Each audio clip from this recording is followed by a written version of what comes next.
Presiden Prabowo terima surat kepercayaan dari 8 dubes negara sahabat. Pemerintah imbau jemaah haji waspadai cuaca ekstrim di Arab Saudi. Bobotoh dan ribuan warga Bandung sambut Persib juara Liga 1.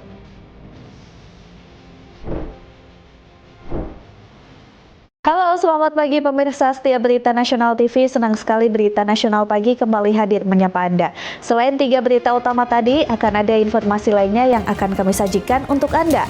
Bersama saya, Ajeng Tiara.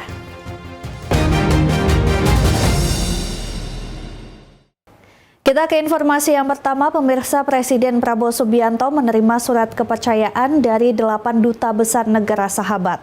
Penyerahan digelar di Istana Kepresidenan Jakarta sebagai simbol penguatan hubungan diplomatik.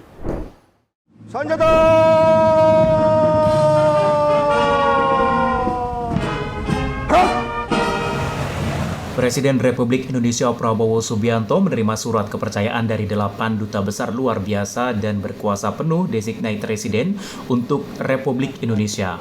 Penyerahan surat dilakukan di Istana Kepresidenan Jakarta pada Selasa 6 Mei 2025. Proses penyerahan diawali dengan penyambutan di halaman depan Istana Merdeka. Masing-masing duta besar diperdengarkan lagu kebangsaan negaranya sebelum masuk ke dalam istana untuk menyerahkan surat kepercayaan secara langsung kepada Presiden Prabowo. Kegiatan ini menjadi simbol dimulainya masa tugas resmi para duta besar di Indonesia sekaligus meneguhkan komitmen diplomatik negara-negara sahabat untuk terus mempererat hubungan dengan Indonesia. 8 duta besar yang menyerahkan surat kepercayaan hari ini berasal dari Republik Ekuador, Venezuela, Italia, Selandia Baru, Azerbaijan, Australia, Serbia, dan Somalia. Tim Liputan, Berita Nasional TV.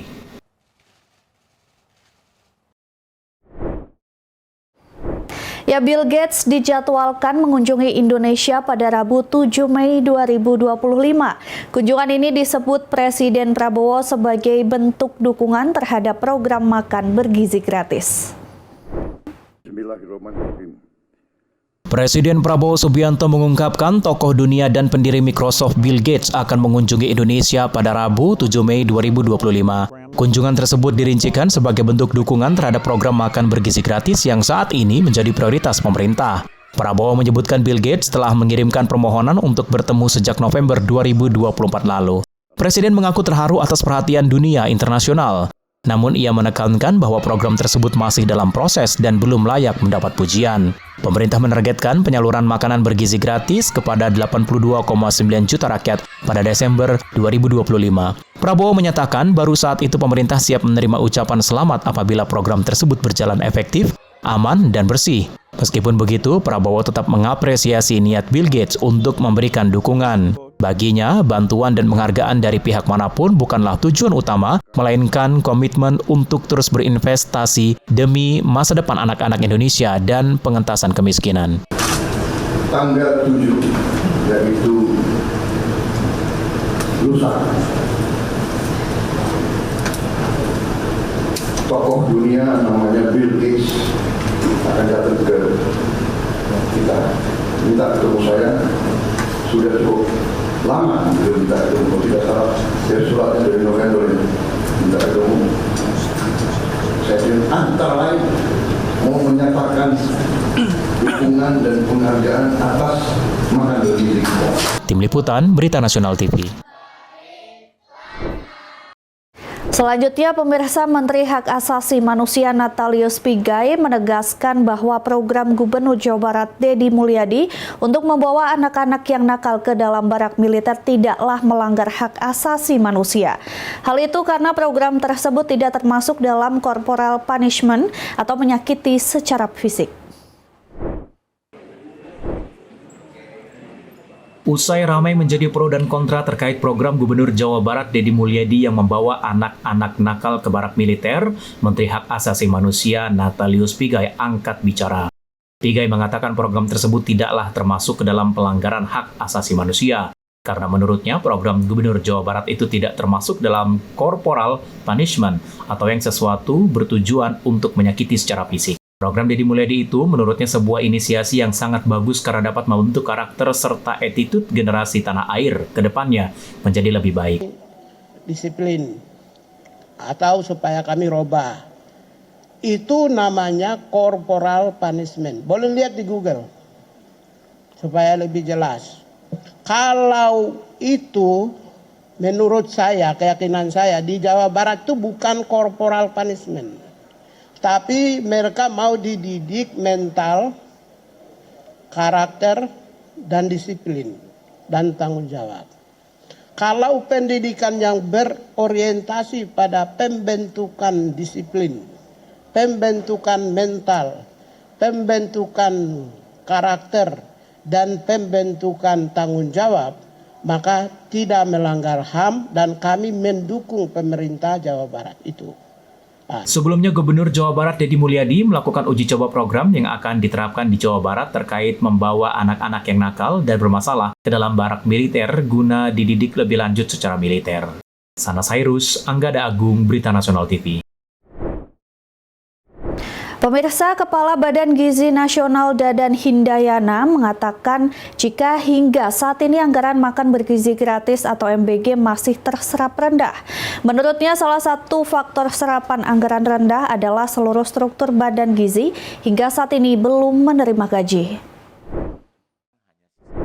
Hal tersebut disampaikan Dadan Hindayana saat melakukan rapat dengar pendapat antara Komisi 9 DPR RI dengan pihak Badan Gizi Nasional yang digelar sejak Selasa pagi. Dadan menjelaskan dari nilai anggaran 71 triliun rupiah baru terserap 2,386 triliun atau sekitar 3,6%, dan baru 0,01% baru terserap untuk kepegawaian.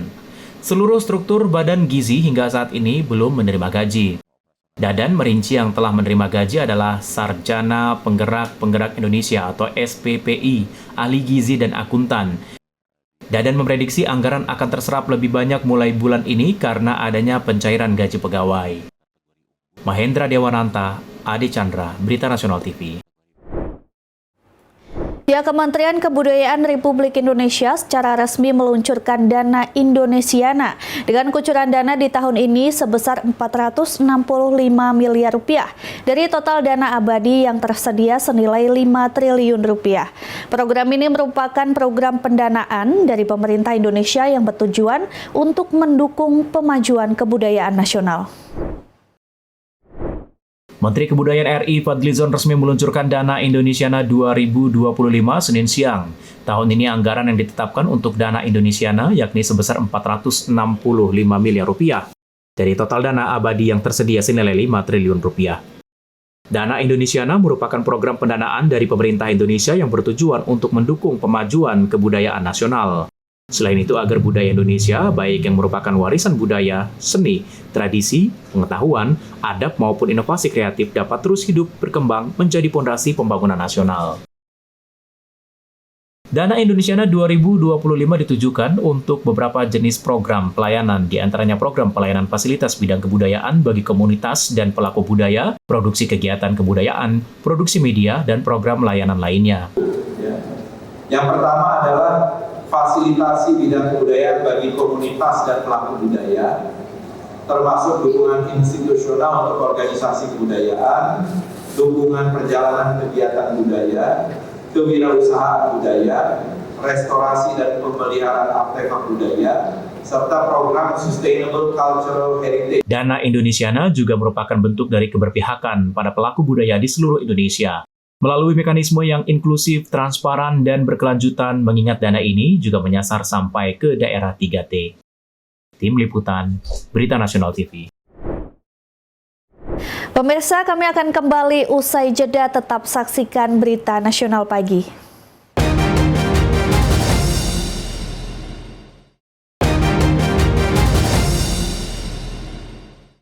Ya pemirsa, terima kasih Anda masih bersama kami. Pelaksanaan ibadah haji tahun 2025 mulai memasuki fase kedatangan jemaah di Tanah Suci. Pemerintah Indonesia melalui Kementerian Agama secara intensif memantau dan melaporkan perkembangan kedatangan jemaah dari berbagai daerah di Indonesia. Hingga Senin 5 Mei 2025 pukul 8.00 waktu Indonesia Barat tercatat sebanyak 22.301 jemaah dari 57 kelompok terbang atau kloter telah mendarat di Arab Saudi. Pada hari yang sama sebanyak 5.114 jemaah dari 13 kloter diberangkatkan dari sejumlah embarkasi di Indonesia menuju Bandara Amir Muhammad bin Abdul Aziz di Madinah. Setibanya di sana, jemaah langsung diarahkan ke pemondokan yang telah dipersiapkan untuk beristirahat dan menyesuaikan diri dengan kondisi lingkungan. Salah satu tantangan utama yang dihadapi oleh para jemaah saat tiba di Madinah adalah kondisi cuaca yang ekstrim. Suhu udara yang diperkirakan mencapai 35 derajat Celcius dengan kelembapan rendah sekitar 14%. Kondisi ini menuntut kewaspadaan ekstra, terutama bagi jemaah lanjut usia dan mereka yang memiliki riwayat penyakit tertentu. Mengantisipasi hal ini, pemerintah melalui petugas haji menghimbau agar seluruh jemaah senantiasa menjaga kondisi fisik selama menjalankan ibadah. Jemaah diminta untuk mengkonsumsi air putih dalam jumlah cukup, mengenakan pelindung kepala saat beraktivitas di luar ruangan, serta tidak memaksakan diri mengikuti kegiatan jika merasa lelah. Fasilitas hotel yang telah disediakan hendaknya dimanfaatkan untuk beristirahat demi menjaga kebugaran tubuh. Tim Liputan, Berita Nasional TV.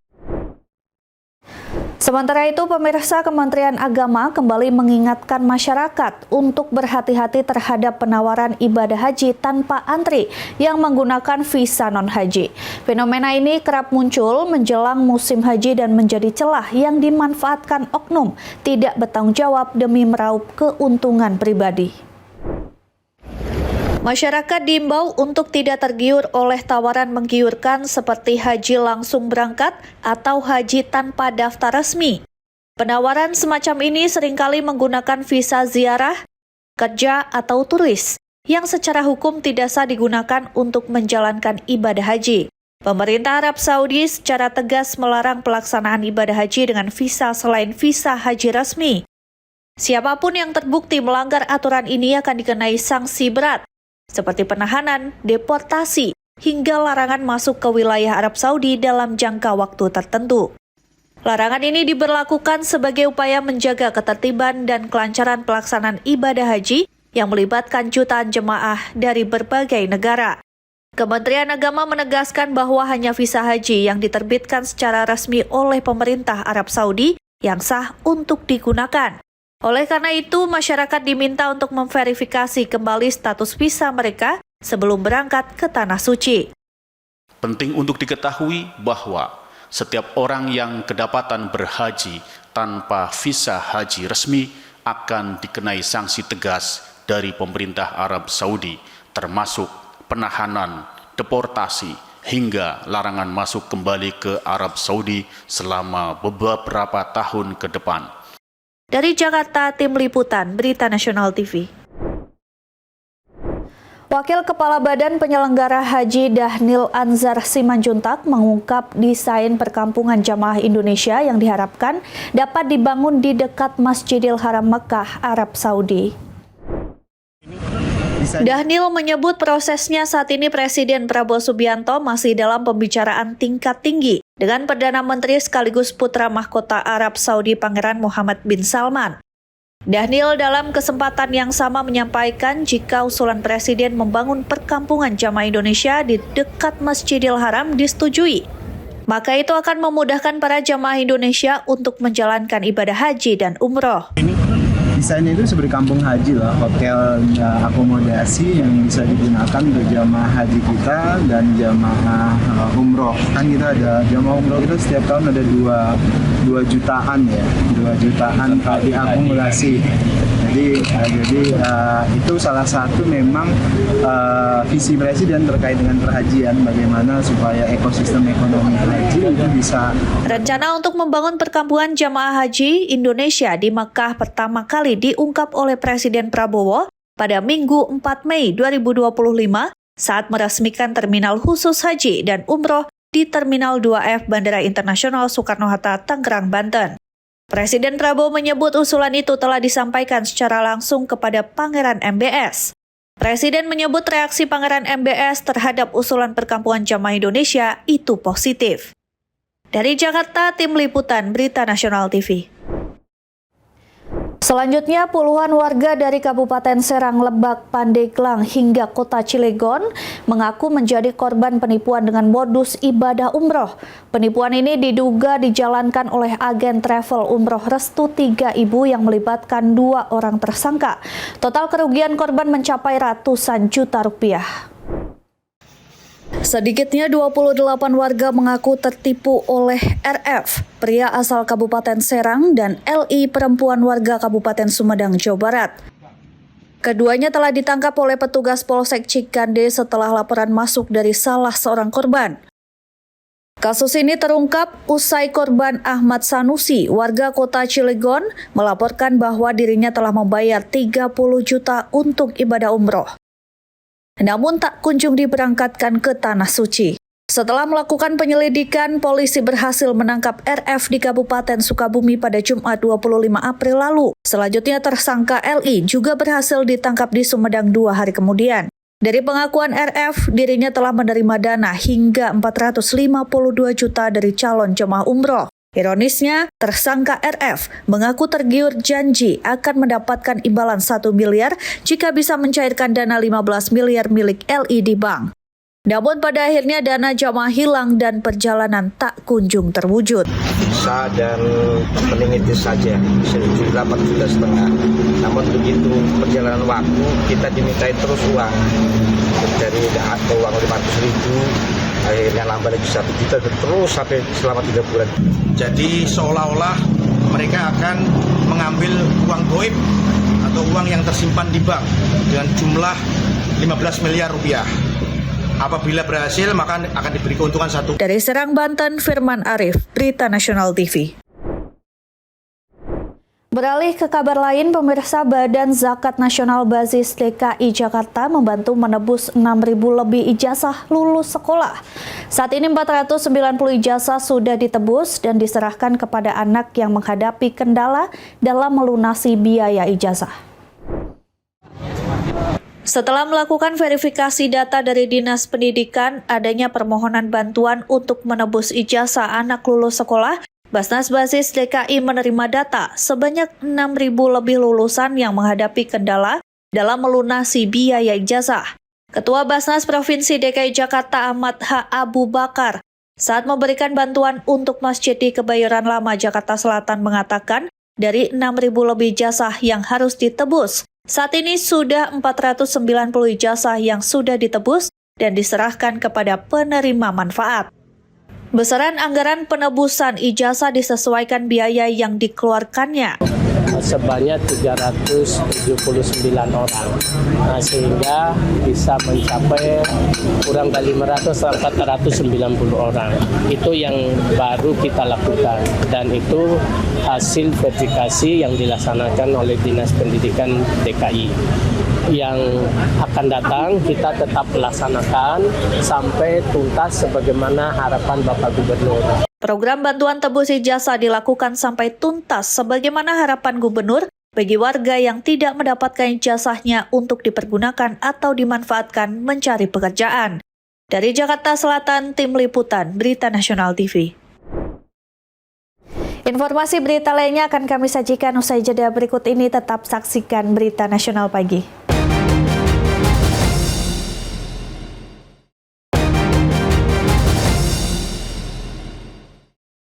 Terima kasih Anda masih menyaksikan Berita Nasional Pagi. Pemirsa, bobotoh dan ribuan warga Bandung tumpah ruah ke jalan untuk merayakan tim kesayangan mereka, Persib Bandung, yang dipastikan raih juara Liga 1 musim kompetisi tahun ini.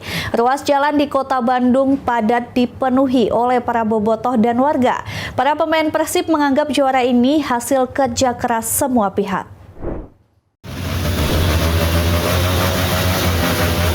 Seperti inilah keramaian ribuan para bobotoh dan warga Bandung dalam menyambut tim kesayangan mereka, Persib Bandung, meraih juara Liga 1 musim ini. Mereka tumpah ruah di jalanan untuk merayakan tim kesayangan mereka. Ruas jalanan di kota Bandung, terutama pusat kota, dipadati oleh bobotoh dan warga. Mereka menyalakan kembang api dan flare di jalanan, arus lalu lintas pun macet. Sejumlah anggota kepolisian pun disiagakan di sepanjang jalan yang dipenuhi oleh para bobotoh dan warga Bandung. Persib harus juara. Pokoknya lebih dari 1.000, pokoknya 1 juta. Sementara di kantor Persib Bandung, para pemain dan ofisial pun ikut dalam keharuan menyambut juara bersama para bobotoh yang menunggunya di depan kantor manajemen Persib Bandung. Salah satu pemain, Ahmad Jufrianto, menganggap juara ini merupakan hasil konsistensi para pemain Persib untuk meraih kemenangan di Liga Indonesia. Juara yang keempat kalinya ini sebagai bentuk dedikasi pemain untuk pendukung dan warga Bandung. Kita punya pemain yang memiliki secara mental mereka sudah baja lah gitu, punya mental baja, mereka punya keyakinan yang kuat gitu, dan kita tidak terlalu banyak bongkar pasang gitu di tahun ini gitu. Saya rasa itu menjadi kunci buat kita di tahun ini bisa juara. Persib Bandung sendiri dipastikan meraih juara Liga 1 musim ini setelah laga Persebaya melawan Persik Kediri berakhir imbang dan poin Persib tidak akan terkejar oleh tim lainnya hingga 4 laga akhir. Dari Bandung, Jawa Barat, Tim Liputan, Berita Nasional TV. Pemirsa, kantor World di Bundaran Senayan tutup usai pembekuan izin oleh pemerintah. WorldCoin diketahui sebagai proyek uang kripto di bawah naungan Tools for Humanity, sebuah perusahaan teknologi global yang berbasis di San Francisco, Amerika Serikat, tidak memiliki izin Kementerian Komunikasi dan Digital atau Komdigi.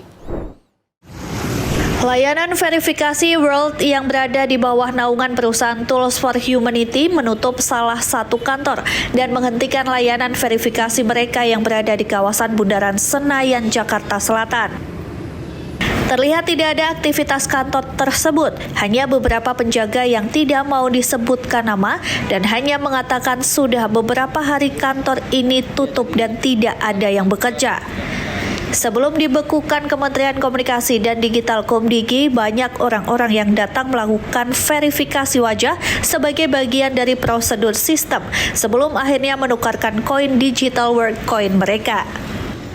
Sistem perolehan koin WorldCoin bahwa jumlah koin yang didapatkan pengguna setelah proses biometrik tidak tetap dan sangat bergantung pada nilai tukar dolar saat itu. Melalui keterangan yang diterima media pada Senin 5 Mei 2025, World menyebutkan bahwa mereka telah menghentikan sementara layanan verifikasi di Indonesia secara sukarela setelah izin World ID dan WorldCoin dibekukan oleh Kementerian Komunikasi dan Digital Komdigi. WorldCoin diketahui sebagai proyek uang kripto di bawah naungan Tools for Humanity, sebuah perusahaan teknologi global yang berbasis di San Francisco, Amerika Serikat. Dari Jakarta Selatan, Tim Liputan, Berita Nasional TV. Pemirsa, informasi tadi sekaligus mengakhiri jumpa kita. Demikian Berita Nasional Pagi telah menemani Anda. Saya Ajeng Tiara beserta kru yang bertugas pamit undur diri. Terima kasih dan sampai jumpa.